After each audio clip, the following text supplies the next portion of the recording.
ഞാനിന്ന് ഈ വീഡിയോയിലൂടെ പറയാൻ പോകുന്നത് റഷ്യൻ വിപ്ലവത്തെപ്പറ്റിയാണ്. 1917 റഷ്യയിൽ നടന്ന വിപ്ലവം ലോകചരിത്രത്തെ തന്നെ മാറ്റിമറിച്ച ഒന്നായിരുന്നു.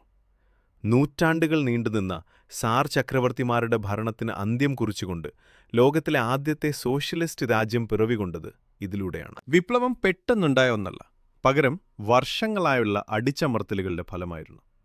പ്രധാനമായും സാർ ഭരണകൂടത്തിന്റെ സ്വേച്ഛാധിപത്യം. റഷ്യ ഭരിച്ചിരുന്ന സാർ നിക്കോളസ് രണ്ടാമൻ ഒരു കടുത്ത സ്വേച്ഛാധിപതിയായിരുന്നു. ജനങ്ങളുടെ പ്രശ്നങ്ങൾ പരിഹരിക്കുന്നതിൽ അദ്ദേഹം പരാജയപ്പെട്ടു. പിന്നീടുണ്ടായ സാമ്പത്തിക തകർച്ച. ഭൂരിഭാഗം ജനങ്ങളും കർഷകരായിരുന്നു. അവർക്ക് സ്വന്തമായി ഭൂമിയില്ലായിരുന്നു. വ്യവസായ തൊഴിലാളികൾ വളരെ മോശമായ സാഹചര്യത്തിലാണ് ജോലി ചെയ്തിരുന്നത്. അതിലുപരി ബൗദ്ധിക സ്വാധീനം. കോൾ മാർക്സിനെപ്പോലുള്ള ചിന്തകരുടെ ആശയങ്ങൾ ജനങ്ങൾക്കിടയിൽ, പ്രത്യേകിച്ച് തൊഴിലാളികൾക്കിടയിൽ വലിയ മാറ്റമുണ്ടാക്കി. ഒന്നാം ലോകമഹാവിപ്ലവത്തിലെ യുദ്ധത്തിൽ റഷ്യയ്ക്ക് വലിയ തിരിച്ചടികൾ നേരിട്ടു. ദശലക്ഷക്കണക്കിന് സൈനികർ കൊല്ലപ്പെട്ടു. ഭക്ഷണത്തിന് വലിയ ക്ഷാമം നേരിടുകയും വിലക്കയറ്റം രൂക്ഷമാവുകയും ചെയ്തു. വിപ്ലവത്തിന് പ്രധാനമായും 2 ഘട്ടങ്ങളുണ്ട്. റഷ്യൻ വിപ്ലവം പ്രധാനമായും 2 ഘട്ടങ്ങളിലായാണ് നടന്നത്. ഒന്നാണ് 1917 മാർച്ചിൽ നടന്ന ഫെബ്രുവരി വിപ്ലവം. ഇതാണ് വിപ്ലവത്തിന്റെ ആദ്യഘട്ടം.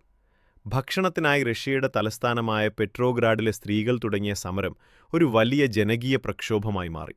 സൈനികർ പ്രക്ഷോഭകാരികൾക്ക് നേരെ വെടിയുതിർക്കാൻ വിസമ്മതിക്കുകയും അവരോടൊപ്പം ചേരുകയും ചെയ്തു. അതോടെ സാർ നിക്കോളസ് രണ്ടാമൻ അധികാരമൊഴിഞ്ഞു. റഷ്യയിൽ ചക്രവർത്തി ഭരണം അവസാനിച്ചു. അലക്സാണ്ടർ കെറൻസ്കിയുടെ നേതൃത്വത്തിൽ ഒരു താൽക്കാലിക സർക്കാർ നിലവിൽ വന്നു. പിന്നീടാണ് 1917 ഒക്ടോബറിൽ നടന്ന ഒക്ടോബർ വിപ്ലവം. താൽക്കാലിക സർക്കാരിന് ജനങ്ങളുടെ പ്രശ്നങ്ങൾ, ഭക്ഷണം, ഭൂമി, സമാധാനം പരിഹരിക്കാൻ കഴിഞ്ഞില്ല. ഈ അവസരത്തിലാണ് വ്ളാദിമിർ ലെനിന്റെ നേതൃത്വത്തിലുള്ള ബോൾഷെവിക് പാർട്ടി രംഗത്തു വരുന്നത്. മുദ്രാവാക്യം: സമാധാനം, ഭൂമി, റൊട്ടി. Peace, land and bread. എല്ലാ അധികാരവും സോവിയറ്റുകൾക്ക്. 1917 നവംബർ 7 പഴയ റഷ്യൻ കലണ്ടർ പ്രകാരം ഒക്ടോബർ 25 ബോൾഷെവിക് റെഡ് ഗാർഡുകൾ സർക്കാർ ഓഫീസുകൾ പിടിച്ചെടുത്തു. അതോടെ താൽക്കാലിക സർക്കാർ വീണു. ലോകത്തിലെ ആദ്യത്തെ കമ്മ്യൂണിസ്റ്റ് സർക്കാർ ലെനിന്റെ നേതൃത്വത്തിൽ അധികാരത്തിൽ വന്നു. അന്നത്തെ പ്രധാന നേതാക്കളാണ് വ്ളാദിമിർ ലെനിൻ. ബോൾഷെവിക്കുകളുടെ തലവനാണ് അദ്ദേഹം, വിപ്ലവത്തിന്റെ സൂത്രധാരൻ. അടുത്തതായി ലിയോൺ ട്രോട്സ്കി, റെഡ് ആർമിക്ക് രൂപം നൽകിയ സൈനിക തന്ത്രജ്ഞൻ. അടുത്തതായി സർ നിക്കോളസ് രണ്ടാമൻ, റഷ്യയിലെ അവസാനത്തെ ചക്രവർത്തി. ഇനി വിപ്ലവത്തിന് ശേഷം 1918 മുതൽ 1922 വരെ ബോൾഷെവിക്കുകൾ എന്ന റെഡ് ആർമിയും അവരെ എതിർത്തിരുന്ന വൈറ്റ് ആർമിയും തമ്മിൽ കടുത്ത യുദ്ധം നടന്നു. ഒടുവിൽ ബോൾഷെവിക്കുകൾ വിജയിച്ചു. പിന്നീട് അത് USSR രൂപീകരണത്തിലേക്ക് നയിച്ചു. 1922 Soviet union, union of Soviet socialist republics ഔദ്യോഗികമായി രൂപീകൃതമായി. USSR പുതിയ സാമ്പത്തിക നയം നടപ്പിലാക്കി. തകർന്ന സമ്പദ്വ്യവസ്ഥയെ കെട്ടിപ്പടുക്കാൻ ലെനിൻ പുതിയ സാമ്പത്തിക നയങ്ങൾ നടപ്പിലാക്കി.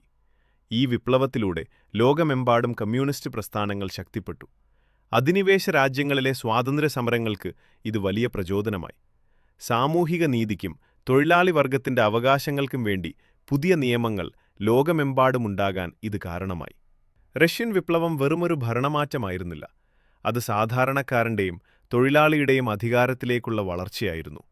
ലോകത്തെ 2 വൻ ശക്തികളിലൊന്നായി സോവിയറ്റ് യൂണിയൻ വളർന്നത് ഈ വിപ്ലവത്തിന്റെ അടിത്തറയിലാണ്. അതെ, നീതിക്കും സമത്വത്തിനും വേണ്ടിയുള്ള പോരാട്ടത്തിന്റെ ഓർമ്മപ്പെടുത്തലാണ് റഷ്യൻ വിപ്ലവം. മാറ്റങ്ങൾ വരുത്താൻ സാധാരണക്കാർക്ക് കഴിയുമെന്ന് ആ ചരിത്രം നമ്മെ പഠിപ്പിക്കുന്നു. ഈ വീഡിയോ നിങ്ങൾക്കിഷ്ടമായെങ്കിൽ ലൈക്ക് ചെയ്യാനും ഷെയർ ചെയ്യാനും മറക്കരുത്. കൂടുതൽ ചരിത്രപരമായ കാര്യങ്ങൾ അറിയാനായി ഈ ചാനൽ സബ്സ്ക്രൈബ് ചെയ്യുക. അടുത്ത വീഡിയോയിൽ കാണാം. നന്ദി.